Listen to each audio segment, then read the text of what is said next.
Good morning, St. Catherines. My name is Becky Heaslip. I am part of the leadership team here in St. Catherines, in case you don't know me.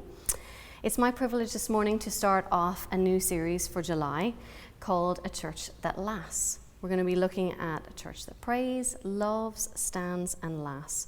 Over the coming weeks, we'll be hearing from others about this, but today we are looking at the church that prays. A while back we did the prayer course, and if you didn't get a chance to do it, when it does come up again, I really want to encourage you to do it because it will delve deeper, much deeper into prayer than I'll get to today. But when Louise and Owen asked me to do this talk on prayer, I was delighted and excited. I love prayer. It's such a gift to pray, but also it can be work, which I'll get to. We'll get to that. So I was excited until I read this passage. And if you ever read a passage in the Bible and it just grates on you, and you go, how does this fit with everything that I know of God? And my usual antics happen. I start to complain to Owen, why did you give me this passage? There's this part that's really annoying and I don't know what to do with it. And he just laughs, as he always does, and goes, just change it, do whatever you want. But I know that once I've got that wrestle and that going to God with something, that ultimately it's better for me to stay. And to journey it. So I hope that my wrestle will be helpful if you've had a wrestle too. So without further delay, let's read the passage. Go grab your Bible. We're going to be looking at 2 Chronicles 7, which is in the Old Testament before the Psalms. In my Bible, it's in the 350 range. But while we're looking at it, let's remember that this is the one book where the author is always present. So we can be asking, what does it mean for me today? Father, what am I meant to take from this? And we can often find ourselves asking questions of a Bible passage, and one of the best things to do in a moment like this is to use the rest of the Bible to help us engage with the passage, not to just take it out of context. So let's hold that all in mind while we read this passage. So 2 Corinthians 7, 11 to 16. So Solomon finished the temple of the Lord, as well as the royal palace. He completed everything he planned to do in the construction of the temple and the palace. Then one night the Lord appeared to Solomon and said, I have heard your prayers, and I have chosen this temple as a place for making sacrifices. At times I might shut up the heavens so that no rain falls, or command grasshoppers to devour your crops, or send plagues among you. Then if my people, who are called by my name, will humble themselves and pray, and seek my face and turn from their wicked ways, I will hear from heaven and will forgive their sins and restore their land. My eyes will be open, my ears attentive to every prayer made in this place. For I have chosen this temple and set it apart to be holy, a place where my name will be honored forever, and I will always watch over it, for it is dear to my heart. So, lots in it, right? Did you have one of those moments like I did of what do I do with verse 13? At times I might shut up the heavens so no rain falls, or command grasshoppers to devour your crops, and send plagues among you. What does this mean? What do we do with that? How do I interpret this? Is it literal? So remembering what I said earlier, that we are looking for other parts of the Bible to help us here.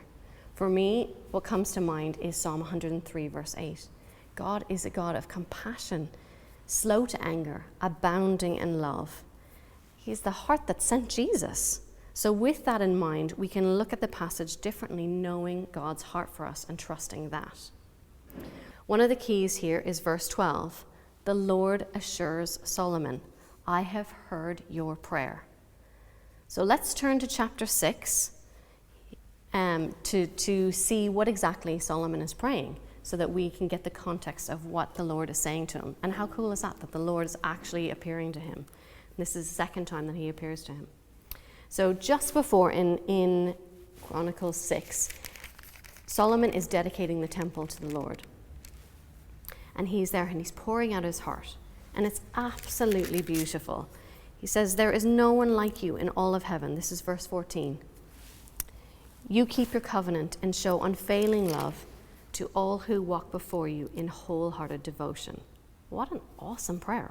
Love that wholehearted devotion. I was like, I'm going to be praying that one. But then what happens is that the scripture verses move on. 16, he reminds God of what he said before. Carry out the additional promise you made to your servant David, his father. And then he's praying and he's pouring out. And then what we have is a turning. So look at verse 20. And it starts to say, may you watch over this temple, may you do this, may you do that. And then verse 22, if someone wrongs another person, okay? And then we go further down, verse 24, if your people Israel are defeated. Verse 26, if the skies are shut up and there's no rain. Verse 28, if there is a famine in the land. Verse 29, if your people pray and about their troubles. If he goes on and on and on. What about this? What if this? What if that? If your people go out. And it's all the way through. We've got verse 22, verse 24, verse 26, verse 29, 34, 36, 37. God is actually directly answering Solomon's prayer here. His what ifs. I've just been blown away by this as I've studied it. I've looked wrongly at this passage for years. I've gone, Father, why would you do these things? If you are all loving, the Father that I know that you are, why would you send these things, these plagues? But this isn't a God who will, if you do this, well, then I'll do X, Y, Z. Or if you do this wrong, then, I'm going to do these things out of anger, like a punitive parent. The thing to remember, too, is that Solomon is one of the wisest kings. He's well known for his wisdom. The Queen of Egypt comes to see for herself. He has a knowledge and a depth of understanding of people. There's so many stories in the Bible of him judging and helping rule, and it's like he's got the gift of God gives him the gift of wisdom.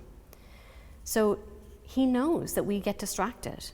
He knows that we will worship other things, and he's asking, Father, can we always have a way back to you even when we get it wrong?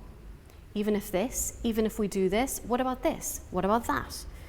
So for me, I've been thinking, okay, what are the times of shut up heavens now, where no rain falls, which fairly rarely happens in Ireland, or grasshoppers devour our crops, or plagues among you? I mean, we're actually in a global pandemic, so we've actually had a plague among us. Did God send that? Owen was asked that by a nurse in his GP. Is this punishment? No, that's not who God is. But it's about what we do when these things happen. Where do we go? What about the seasons where I haven't paid enough attention to my crops? Now listen, I'm not a farmer, and I'm not particularly a great gardener, but I do appreciate them so much. And I believe there's so much to be learned in the kingdom life and following Jesus through the metaphors of the garden. I did learn farming. We lived on a farm for 18 months with my parents and grandparents. It was my grandparents' farm. But what I did learn was that you need to keep a constant eye. You need to be watching. Watch for weeds. Watch for little bugs that are eating at the fruit. Is it getting enough water? Is it too much light? Do we need to move it? Is there too much wind over there?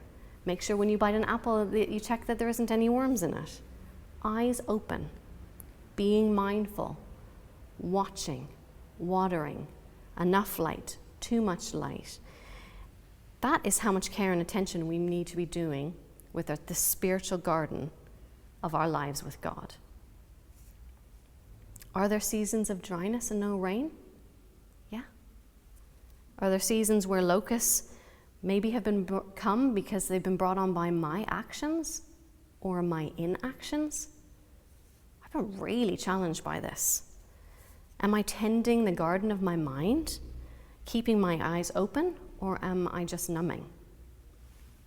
I don't know about you, but for me, I've been thinking about the Old Testament, and I often read the Old Testament, and obviously this passage is from the Old Testament, and I can read it and think, like, what's up with them worshipping like all of these gold statues and the Israelites putting together their gold and after God delivering them from this amazing thing? And I can be judgmental.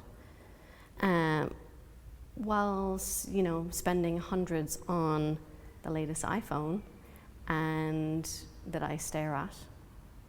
And I'm wondering, okay, what am I spending my time on? So I'm asking myself, is screen time devouring my crops? I've been really challenged. What we watch affects our inner world. Our imaginations can be used for good or not. What we spend the most time on and who we spend the most time with is what we become. Am I saying phones are bad? No. Am I saying Netflix is bad? Absolutely not. But I am saying, what space and place does it hold in your life? We have the opportunity to tend the garden of our mind, the garden of our soul, and let good and bad grow. What we spend our time on the most is what we emulate. All these little habits of every day, every time that I check my phone, every time I click on an advert, that's coming in on me. Listen, I know this is challenging. I've been wrestling with this. But this is what Solomon and God are talking about. Solomon's coming up with scenario after scenario. Worst case scenario, what if this, will you forgive? What if that, will you forgive? What about this? If we have months of numbing ourselves on other things, and the garden of our lives is ravaged by scrolling, by the scorching sun, by a plague, by a disease, are you still near? Will you hear me? Prayer is a way of keeping watch, of realigning ourselves back with the Father. I love prayer. It's a gift. For me, prayer is bringing myself fully before God and telling him my heart, my concerns, trusting and assuming he's for me, giving him my what ifs, which I have plenty of. But it can also be work. I think too often we don't pray because it can be hard. We can overcomplicate it. Sometimes we're distracted and avoid the very thing that will help. Maybe it's just me. Sometimes we assume it'll be easier, so we just park it and go, bah. Or when we're praying with others, we can compare and despair. Instead of listening to their heart and being encouraged by it, we can go, I could never pray like that. Why do we do that? Instead of saying, yes, I agree. Or that person just prayed what I was going to pray, now I have nothing. Why do we do that? When praying together can be so powerful, yet it's contended. Let's look again at verse 14. There's something in this passage about praying together. If my people. That if is the part that I've been coming back to. If my people who are called by my name will humble themselves and pray and seek my face, turn from their wicked ways, I will hear from heaven and will forgive their sins and restore their land. I love that. Doesn't that sound beautiful? Let's read it again. If my people who are called by my name will humble themselves and pray, seek my face, turn from their wicked ways, I will hear from heaven and forgive their sins and restore their land. Like, blah, that's amazing. So, what I decided to do was take a leaf from Owen's book and look deeper into these words and their meanings. Now, I'm not going to try and do the Greek repeat after me where I just can't do it. I love when he does that. But I did want to go, is there more in this than meets the eye? Because actually, even just as it's written, if my people will, it's amazing. But there's even more depth to it. So come with me on the journey. So if my people, if here actually means together. And my people means with the people of God, family. Or family, shall we say. So together with the people of God, that's amazing, who are called by my name. Called by my name. Called here actually means upon the ground of, together with. So standing together with others on his name, and name here means literally reputation and renown. So together with the family of God, standing on the reputation and renown of I am. Isn't that massive? Together with the family of God, standing upon the reputation and renown of I am. It's not our reputation, it's his. Will humble, which is bow the knee, submit, and pray. The word pray here means to think and ask, to judge, to look at something. So not just the pouring out, but to pause and pray. Will turn is to return to God. And wicked ways is such an interesting one because it's of bad quality, something that's disagreeable or unwholesome, that's of no value. So turn toward God and away from things of no value. There's a bigger meaning here, isn't there? So together with the family of God, standing on the reputation of I am, if we bowing the knee, we think, we ask, and we return to God and turn away from unwholesome things of no value. This is what God says he will do. Hear, forgive, restore, heal. His eyes are always open, ears attentive, always watching, dear to his heart. That's what verse 16 says. There is something about us coming together as a unified people, family of God, with one heart, one mind, asking, seeking, knocking. We can spur each other on. We can cheerlead each other. We can turn to the Father who's all ears, all eyes, and attentive to us. And ask and look at these things that are causing no rain to fall. Locusts or plagues, things of no value, things that are unwholesome. He will hear, he will restore, he will forgive. We are dear to his heart. He isn't angry, waiting for you to trip up and catch you out in a lie. He's attentive. He takes all of Solomon's what ifs and says, yes, I will still turn and hear your prayer. But we have the opportunity to tend the garden of our spiritual lives, watching ourselves, looking to God's family, asking others, how do you do this? Praying ourselves and with others, trusting that God hears, continuing to return and turn to him. That's the gift of prayer. We as the church value prayer. We want to be a church that prays together. We believe in the value of prayer, and I believe this text helps us explore aspects of that. But what I want you to leave with today is based on the basic principle that God has got us. He knows who we are. He knows how we are made. He knows our highs and lows. He's aware of our strengths and weaknesses. And like this text says, he knows our what ifs. He knows the doubts, fears, questions. And what he wants us to do is bring it to him, pour it all out to him, and bring it to community and dare to pray these things with others. That's not something that happens quickly and easily. I get that. It takes courage to open up to others, to ask for prayer, or to ask someone to pray with you. But prayer is like a team sport. Individually, athletes need to exercise, train, and eat well and make good daily decisions. But collectively, when they come together, they are able to accomplish something else altogether. That's beautiful. Walking out our faith isn't a solo sport, it's a team sport.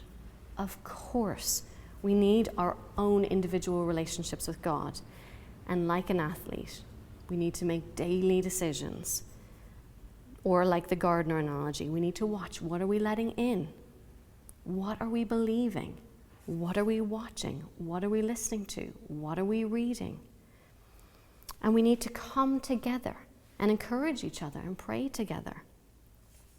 So what might feel like discipline initially becomes a habit, which then becomes a lifestyle. But we know from the life of Jesus that he went off and he prayed on his own. He also went off with 3 or 4 at times. And then he also prayed with others. When he taught the Lord's Prayer, he wasn't teaching one person, he was teaching everybody how to pray.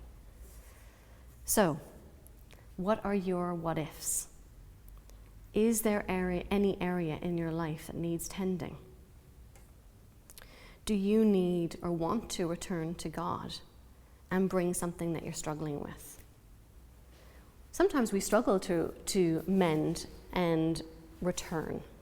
I know that if Owen and I have an argument, sometimes the very thing that I want to do is to actually hold back my speech and go, well, I'm not talking to you, you know, and it doesn't help. And we can do that with God. Communication is the key. If there's pain, if there's loss, if there's despair from the last 15 months or 15 years that stopped us up, it's time to jump back in and pour it all out. There's no aspect of our lives he's not interested in. None. We hold the key of turning towards him. He's always turned towards us. So pouring out our hearts, laying it out before God, tending our garden. He's the gardener. He wants to do it with us, ultimately. And prayer is enriched when we do it together. So it's slowly but surely that change comes. We don't look at a plant when we plant something in the garden and keep pulling it up by the roots and going, has it grown yet? Oh, hurry up. We need to give ourselves time to grow. An athlete is the same.